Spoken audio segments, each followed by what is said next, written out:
মধ্যপ্রাচ্যে যত মার্কিন ঘাঁটি, কত সেনা থাকে সেগুলোতে। গত কয়েক দশক ধরেই মধ্যপ্রাচ্যে নিজেদের সামরিক ঘাঁটি পরিচালনা করছে যুক্তরাষ্ট্র। পরিসংখ্যান অনুযায়ী মধ্যপ্রাচ্যের বিভিন্ন ঘাঁটিতে কমপক্ষে 40,000 থেকে 50,000 মার্কিন সেনা মোতায়েন রয়েছে। যুক্তরাষ্ট্রভিত্তিক গবেষণা প্রতিষ্ঠান কাউন্সিল অন ফরেন রিলেশনসের তথ্য অনুযায়ী মধ্যপ্রাচ্যে যুক্তরাষ্ট্রের বিস্তৃত সেনা নেটওয়ার্ক রয়েছে। মধ্যপ্রাচ্যের কমপক্ষে 19টি স্থানে এসব ঘাঁটি তৈরি করেছে ওয়াশিংটন। এর মধ্যে কিছু স্থায়ী আর কিছু আছে অস্থায়ী। স্থায়ী 8টি ঘাঁটি রয়েছে বাহরাইন, মিশর, ইরাক, জর্ডান, কুয়েত, কাতার, সৌদি আরব ও সংযুক্ত আরব আমিরাতে।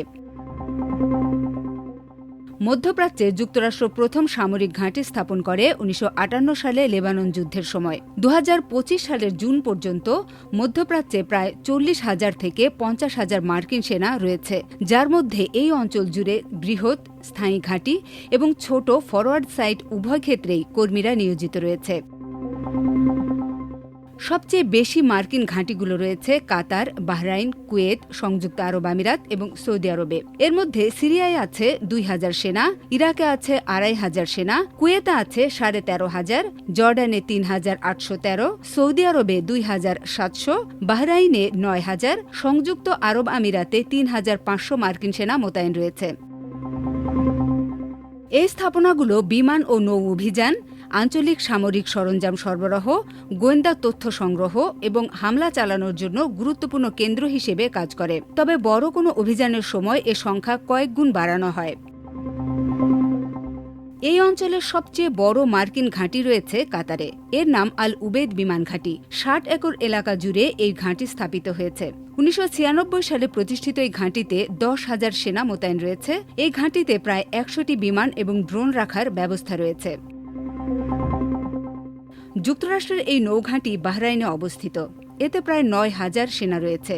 মার্কিন নৌবাহিনীর 5ম নৌবহরের আবাসস্থল এই ঘাঁটিটি জাহাজ, বিমান এবং এই অঞ্চলের প্রত্যন্ত এলাকার নিরাপত্তা প্রদান করে।